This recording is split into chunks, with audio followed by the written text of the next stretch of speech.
Lo que acabáis de ver es una muestra aproximada de lo que se escuchaba en Corea del Sur en el año 2014.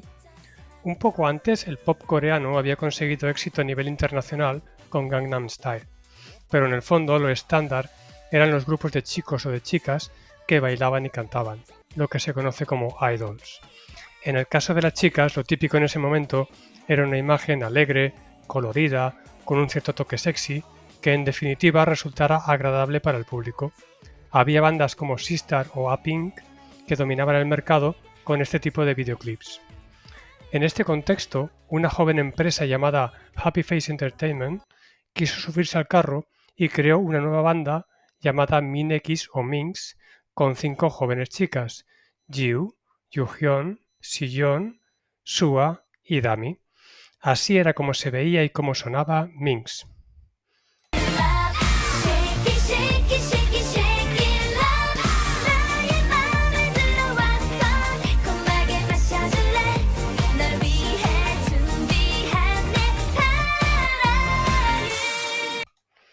Bueno, creo que no hace falta ser un lince para darse cuenta de que el concepto tenía cero originalidad y no aprovechaba en absoluto las cualidades de las 5 integrantes de la banda.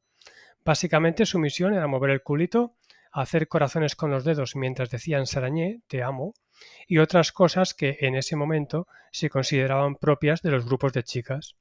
Además, la empresa no se volcó en absoluto en la promoción del grupo, con lo cual, al cabo de un año y pico, estuvo claro que finalmente Minx no iba a continuar y que presuntamente las 5 chicas iban a acabar allí su carrera profesional en el mundo del K-pop. Pero entonces ocurrió algo.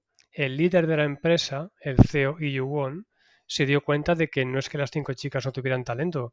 El problema era que lo que presentaban no tenía absolutamente nada de novedoso. Era exactamente el mismo concepto que presentaban otras bandas, que estaban respaldadas por empresas con mucho más presupuesto y por tanto mucha más promoción.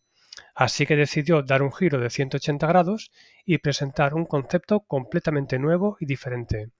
La nueva banda, en lugar de ofrecer una imagen alegre y colorida, ofrecerá ahora una imagen oscura y terrorífica.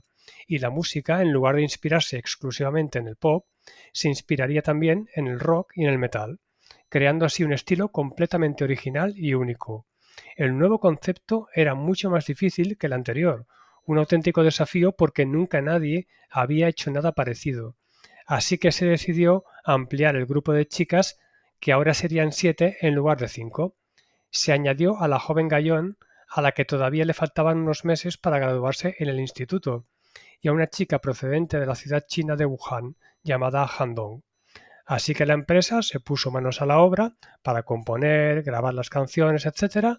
Y el 13 de enero de 2017, Minx pasó definitivamente a la historia y los sorprendidos espectadores se encontraron con esto.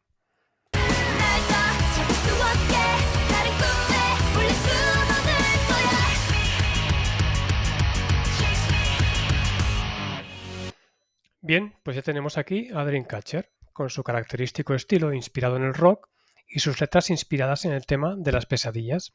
Es aquí donde empieza la aventura. Pero antes de acabar, me gustaría hacer una reflexión sobre Minx. Y es que alguien podría pensar, vaya lástima que Minx fracasara, ¿no? Sí, es verdad que en parte fue una lástima, pero en el fondo estuvo bien así, porque tal y como estaba el panorama entonces, lo más probable es que si hubieran tenido un cierto éxito, a lo mejor habrían podido sacar 2 o 3 discos con una aceptación más o menos importante, pero en el fondo habrían pasado desapercibidas y habrían acabado su carrera quizás 3 o 4 años más tarde. También puede haber quien piense que el proyecto de Minx en el fondo fue una pérdida de tiempo y de dinero y que lo lógico habría sido comenzar directamente con el proyecto de Dreamcatcher.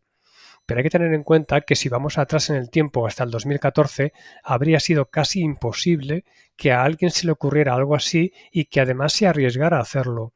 Por lo tanto, Minx fue un fracaso necesario porque fue la única manera de que alguien reflexionase y dijera, pues a lo mejor es que esto no funciona y habría que probar algo diferente. De no haber sido por este fracaso, habría sido prácticamente imposible que arrancara el proyecto de Dreamcatcher.